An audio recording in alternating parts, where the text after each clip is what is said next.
एक बार रात में छत्रपति शिवाजी महाराज सो रहे थे। एक 13-14 वर्ष का बालक किसी प्रकार उनके सोने के कमरे में छिपकर पहुंच गया। उसने शिवाजी को मार डालने के लिए तलवार निकाली, किंतु जैसे ही तलवार चलाने के लिए उसने हाथ उठाया, तानाजी ने पीछे से उसका हाथ पकड़ लिया।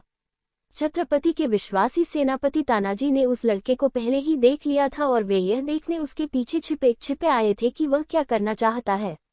शिवाजी की नींद टूट गई। उन्होंने बालक से पूछा, तुम कौन हो, यहाँ क्यों आए हो?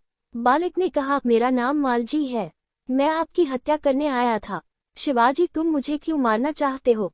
मैंने तुम्हारा क्या बिगाड़ा है? बालक, आपने मेरी कोई हानि नहीं की है, लेकिन मेरी माता कई दिनों से भूखी है। हम बहुत गरीब हैं। आपके शत्रु सुभाग्राय ने मुझसे कहा था कि यदि मैं आपको मार डालूं तो वे मुझे बहुत धन देंगे। इतने में तानाजी बोले, दुष्ट लड़के, धन के लोभ से तू महाराष्ट्र के उद्धारक का वध करना चाहता था, अब मरने को तैयार हो जा। बालक तनिक भी डरा नहीं। उसने तानाजी के बदले शिवाजी से कहा, महाराज, मैं मरने से डरता नहीं हूँ, मुझे अपने मरने की चिंता भी नहीं है, लेकिन मेरी माँ बीमार है और कई दिनों से भूखी है, वह मरने को पड़ी है। आप मुझे एक बार घर जाने दीजिए, माता के चरणों में प्रणाम करके मैं फिर आपके पास लौट आऊंगा। मैंने आपको मारने का यत्न किया, अब आप मुझे मार डालें, यह तो ठीक ही है, परंतु मुझे थोड़ा सा समय दीजिए।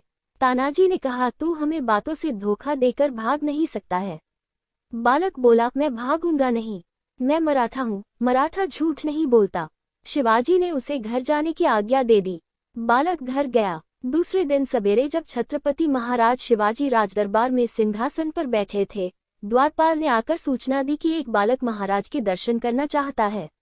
बालक को बुलाया गया। वह वही मालजी था। मालजी ने दरबार में आकर छत्रपति को प्रणाम किया और बोला, महाराज, मैं आपकी उदारता का आभारी हूँ, माता का दर्शन कर आया, अब आप मुझे मृत्यु दंड दें।